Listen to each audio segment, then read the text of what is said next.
When my wife's mother whispered to my wife, she slapped me so hard that I fell to the floor. Just as she was about to leave, something shocking made her freeze in fear. Then her voice trembled because, the moment my wife's hand connected with my face, the entire world shifted. I didn't see it coming. 1 second, we were sitting at the dinner table, the flow of conversation and clinking silverware filling the air. The next, my cheek exploded with a sharp, stinging pain as my head snapped to the side. My body followed, tilting dangerously before I lost balance and hit the floor with a dull thud. The impact sent a ringing sensation through my skull, my vision blurring at the edges. For a long second, I couldn't comprehend what had just happened. I lay there, my palms flat against the cool wooden floor. My breath stuck somewhere between my lungs and my throat. The taste of salt and iron lingered on my tongue. Whether from the slap or the shock, I wasn't sure. Then, I heard her voice. "How could you?" Claire's voice was sharp, raw with fury. I blinked up at her, confused. My mind raced, flipping through every possible offense I could have committed, but nothing made sense. We had been fine just moments ago. In fact, the dinner had been pleasant, or so I'd thought. My gaze flickered toward Lorraine, her mother, who sat stiffly at the other end of the table. Her lips were pursed, her expression unreadable. A moment ago, she had leaned in to whisper something into Claire's ear, her voice so low I couldn't make out the words, but whatever she had said, it had transformed my wife in an instant. Claire had been smiling. Now, her face was a storm of betrayal and fury. I pushed myself upright, still dazed. "Claire, what are you?" "Don't," she snapped, her voice quivering, her hands balled into fists at her sides, her entire body trembling. "Just don't." I could see it in her eyes. This wasn't a moment of fleeting anger. This was something deeper. Something that had cracked open a part of her that I wasn't sure I could fix. "What did I do?" I asked, keeping my voice steady. "Claire, talk to me." Her breathing was uneven. For a brief moment, hesitation flickered in her eyes, but it was gone as quickly as it had appeared. Instead, she turned away from me, grabbed her purse, and stormed toward the door. Panic flared in my chest. This wasn't normal. We had arguments like any couple, but Claire had never been violent. She had never lashed out like this, had never looked at me with such hatred. I scrambled to my feet. "Claire, wait." She ignored me. She was almost at the door when something strange happened. Her stride faltered. She came to an abrupt stop, her entire body rigid, her back straight as if someone had just whispered her name from the shadows. A thick silence settled over the room. I frowned. "Claire." She didn't answer. Her fingers twitched around the strap of her purse, and when she turned her head slightly, I saw something I hadn't expected. Fear. Not anger. Not betrayal. Pure, raw fear. Her shoulders lifted with a slow, shaky inhale. The anger she had worn so openly only moments ago had drained from her expression, replaced by something hollow, something unreadable. A cold weight pressed against my chest. What the hell was going on? I took a slow step toward her. "Claire." She flinched. I froze. My own wife was afraid of me. I had never hurt Claire. Not once, not even by accident. And yet, the way she recoiled, the way her breath hitched like she was standing in the presence of a monster, sent a sharp, slicing pain through me that had nothing to do with the slap. Lorraine stood up, her chair scraping against the floor. She moved with eerie calm, her expression composed. "Come, Claire," she said, her voice gentle, almost soothing. "You don't have to stay here." She reached for Claire's arm, and for a second, I thought my wife would follow her without hesitation. But Claire didn't move. She just stood there, still staring at the door, her knuckles turning white around the strap of her purse. Something was wrong. Something was very, very wrong. I wanted to demand answers. I wanted to shake Claire, to force her to tell me what the hell was happening, why she had struck me, why she suddenly looked like she had seen a ghost. But I knew pushing her right now wouldn't help. Instead, I swallowed the lump in my throat and forced my voice to remain steady. "Claire, whatever this is, we can talk about it." She didn't respond. Lorraine's lips curved into something that wasn't quite a smile. It was too tight, too forced. She squeezed Claire's arm gently. "You don't owe him anything, darling. Let's go." Claire finally turned. Her gaze met mine, and for a moment, it felt like she wanted to say something. Something important. But then, she swallowed thickly, her expression closing off. She nodded at her mother. And without another word, she walked out the door. I stood there, rooted in place, my heart hammering in my chest. The cold air from outside seeped into the house as the door swung shut behind them. Silence. The only sound was my own ragged breathing. I ran a hand down my face, wincing as my fingers brushed over the sore spot on my cheek. I still didn't know what I had done, but I knew one thing for sure. That slap had changed everything. I never imagined my marriage would come to this. As I stood alone in the dimly lit dining room, the sting on my cheek long forgotten, my mind drifted back to the beginning. The days when Claire and I were inseparable, when love was simple, untainted by whispers, lies, or betrayal. I met Claire on a rainy afternoon at Rivertown Cafe. I remember that day vividly, as if it were carved into my memory. The cafe had been packed, the scent of freshly ground coffee beans and warm pastries lingering in the air. I had barely managed to squeeze through the crowd when I made the fatal mistake of trying to balance a large cappuccino, my laptop bag, and a book under my arm. The result? Disaster. I tripped on the leg of a chair, sending my coffee flying and straight onto the table of an unsuspecting woman. Papers went everywhere, brown liquid soaking through neatly written notes. My heart stopped as I looked up, expecting outrage, maybe even curses thrown in my direction.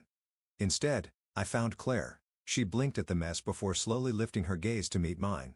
A smile tugged at the corners of her lips, and then, to my absolute shock, she laughed. Not just a polite chuckle but a genuine, melodic laugh that softened the tension in my chest. "I hope you weren't planning on passing those off as your own assignments," she teased, lifting one of the drenched sheets. I was speechless. In that moment, drenched papers and embarrassment faded into the background. All I could see was her. The way her hazel eyes crinkled at the edges, the way she tucked a stray strand of dark hair behind her ear, the way she seemed to glow even under the dim lights of the cafe. From that moment on, I was hooked.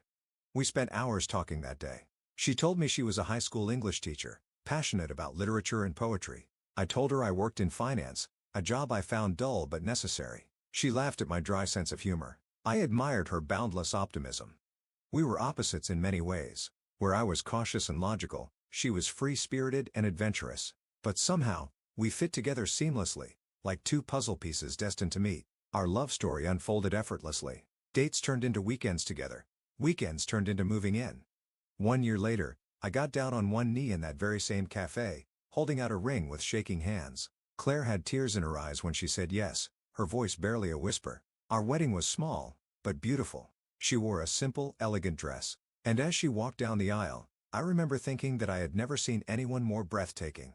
We exchanged vows under the old oak tree in her grandmother's backyard, promising forever without hesitation. For the first year, everything was perfect. We bought a cozy little home on the outskirts of town, a fixer-upper with a leaky roof and creaky floors. It wasn't much, but it was ours. We spent late nights painting the walls, sneaking kisses in between brushstrokes. We talked about the future, kids, family vacations, growing old together. Then, Lorraine moved in. Just for a while, Claire had said. She's struggling after the divorce. At first, I agreed. I understood Claire's desire to help her mother. Lorraine had always been a sharp, opinionated woman, but I never thought she would become a problem. I assumed she'd stay for a few months, get back on her feet, and leave. But she never left. Slowly, things started to change. At first, it was small, subtle comments, passive-aggressive remarks. Lorraine never said anything outright, but I could feel her disapproval in the way she looked at me, the way she sighed whenever I entered the room.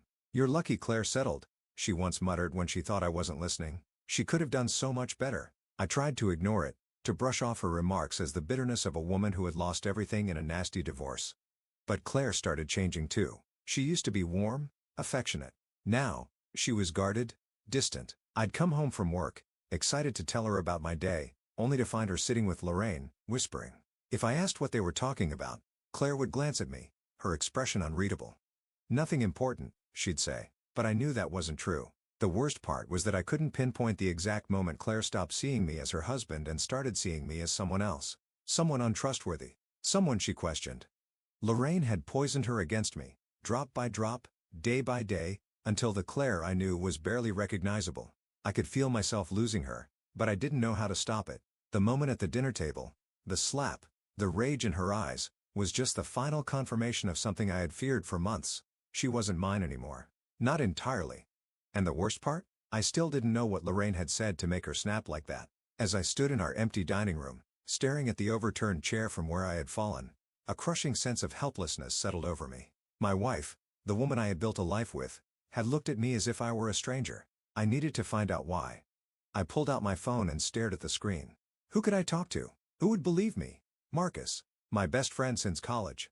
The only person who had seen my relationship with Claire from the beginning, who had stood by my side through thick and thin. He had never liked Lorraine, always warning me to be careful around her. Maybe he had seen something I hadn't. I pressed his name and brought the phone to my ear. It rang twice before he picked up.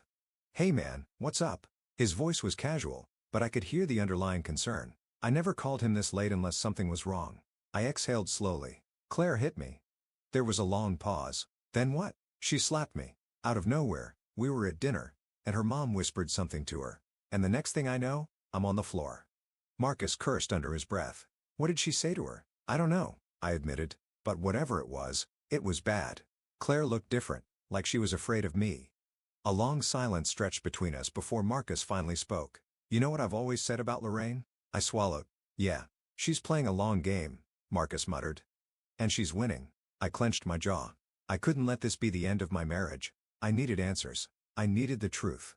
And I had a sinking feeling that whatever Lorraine had told Claire, whatever lie she had planted, was just the beginning of a nightmare I wasn't prepared for. I sat in silence, the sting of Claire's slap, nothing compared to the growing ache in my chest. My hands rested on the table, fingers curled into fists as I stared at the empty space where my wife had been moments ago.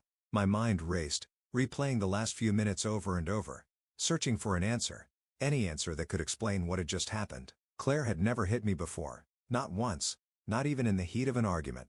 And yet, tonight, she had struck me with a force so strong it knocked me to the ground. To Claire, I knew the woman I had fallen in love with, would never have done that unless she truly believed I had done something unforgivable. My eyes drifted to Lorraine, who still sat at the table, sipping from her glass of wine with an air of satisfaction. She hadn't moved, hadn't flinched when Claire's hand had connected with my face. It was almost as if she had expected it. No, she had wanted it. Slowly, I forced myself to speak. "What did you say to her?" Lorraine lifted her gaze, her expression perfectly composed. "Excuse me." I leaned forward, my voice low, controlled.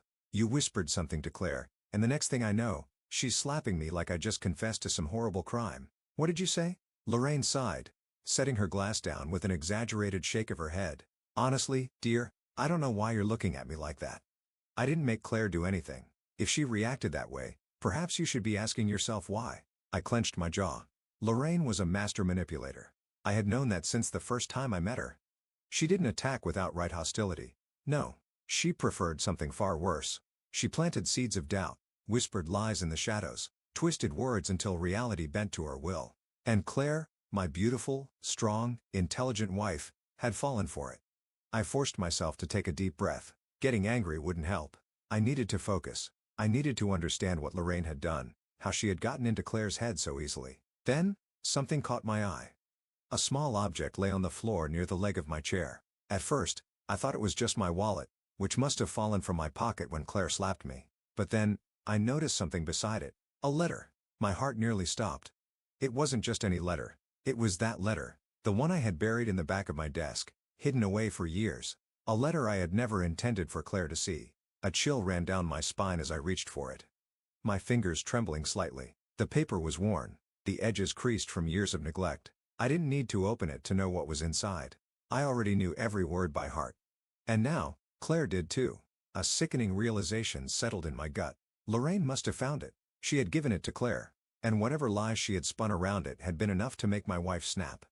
I exhaled sharply, forcing myself to stay calm. I needed to find Claire. I stood abruptly, shoving the letter into my pocket. Lorraine raised a single eyebrow, her lips twitching into something that resembled amusement. "Running after her, are you?" she mused. How predictable. I ignored her and strode toward the door. "Be careful, dear," she called after me. "Claire's not as naive as you think. She sees you now." I froze, my hand gripping the doorknob. She sees me? What the hell did that mean? I didn't turn around. I couldn't. If I looked at Lorraine now, I might lose whatever self-control I had left.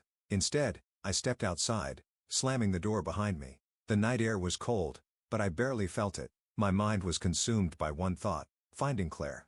She hadn't taken the car, which meant she was on foot, but where would she go? I knew my wife. When she needed space, she went to one of two places: the park a few blocks away or the old bookstore downtown where she used to spend hours browsing for novels she never had time to read. I started with the park. The streets were quiet, the faint glow of streetlights casting long shadows along the pavement. My footsteps echoed in the silence as I approached the park entrance, my breath coming in short bursts. Then I saw her. Claire stood near the fountain, her back to me, her arms wrapped around herself as if trying to hold herself together. Her posture was tense, her head slightly bowed. I swallowed hard, forcing down the knot in my throat. "Claire." I said softly. She stiffened but didn't turn around. I took a careful step closer. Claire, please. Just talk to me. She let out a shaky breath. Why do you have that letter? Her voice was raw, barely above a whisper. I hesitated, then pulled it from my pocket because I never threw it away. Slowly, she turned. Her eyes were red, her expression torn between anger and something else. Something far worse. Betrayal. Her gaze dropped to the letter in my hands. You lied to me. I shook my head. No, Claire, I didn't. Then explain, she demanded, her voice trembling. Because my mother told me everything, and I don't know what to believe anymore. I clenched my jaw. Lorraine had done what she did best. She had twisted the truth, wrapped it up in enough venom to make Claire doubt everything she thought she knew. I stepped closer, lowering my voice. Claire, whatever your mother told you, I need you to hear it from me. Please. She didn't move, but she didn't walk away either. So I took a breath and prepared to tell her the truth. The truth about the letter. The truth about my past. And the truth about the one person I had spent my entire life trying to forget. Claire wasn't just angry. She was afraid. That was the part that gutted me the most. I had seen Claire upset before. Frustrated. Even distant during our worst arguments.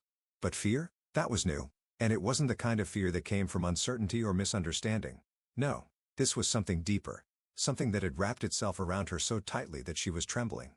And all because of that letter. She held it in her hands now, gripping the paper so tightly that it crinkled under her fingers. She hadn't spoken since I told her I would explain everything.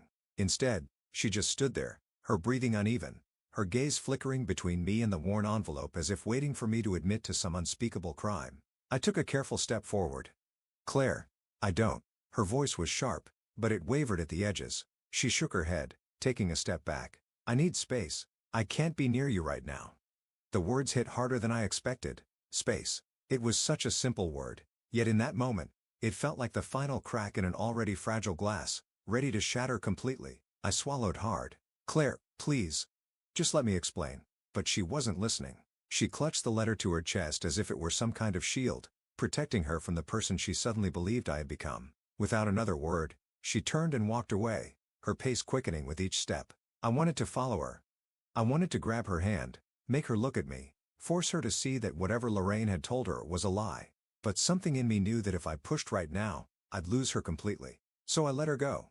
I watched as she disappeared down the sidewalk, the wind tugging at her hair, her arms wrapped around herself like she was trying to keep from falling apart. Then, after a long moment, I turned and walked in the opposite direction. I needed help. I needed someone who would listen. Someone who would believe me. There was only one person I could think of. I pulled out my phone and scrolled through my contacts until I found the name I was looking for. Marcus, my best friend since college. The one person who had never trusted Lorraine from the start. I hit the call button and brought the phone to my ear. It rang once, twice. Then, yo, what's up, man? Marcus's voice was casual, but I could hear the underlying concern. I never called him this late unless something was wrong. I exhaled sharply. I need to talk. There was a pause. That bad? Worse. Another pause. Then, come over. Marcus lived about 10 minutes away, and I barely registered the drive. My hands gripped the steering wheel tightly, my thoughts racing in 100 different directions. By the time I pulled into his driveway, my pulse was pounding in my ears. The porch light flicked on as I stepped out of the car, and a second later, the front door swung open. Marcus stood in the doorway, wearing an old t-shirt and sweatpants, his expression serious. All right, he said, stepping aside to let me in. Tell me everything. I didn't even wait for him to close the door before I started talking. She hit me, I said, my voice hollow. Claire, she slapped me out of nowhere. Marcus's eyebrows shot up. Wait, what? I ran a hand through my hair, pacing the length of his living room. We were at dinner. Everything was fine. And then Lorraine leaned in, whispered something to her. And the next thing I know, she's looking at me like I'm the worst person in the world. And then, I let out a bitter laugh, shaking my head. She just lost it. Marcus let out a low whistle. What did Lorraine say? I stopped pacing. I don't know. Marcus folded his arms. Okay, but Claire has never been the type to just react like that. What triggered her? I hesitated, then pulled the crumpled letter from my pocket and held it out. Marcus took it, frowning as he unfolded the paper. His eyes scanned the words, his expression shifting from confusion to realization. Damn, he muttered. This is from I cut in. Him. Marcus exhaled slowly, rubbing the back of his neck. And Claire saw this. She didn't just see it, I said. Lorraine gave it to her. She must have found it in the house and spun it into something worse. And now Claire thinks I've been hiding some huge secret from her.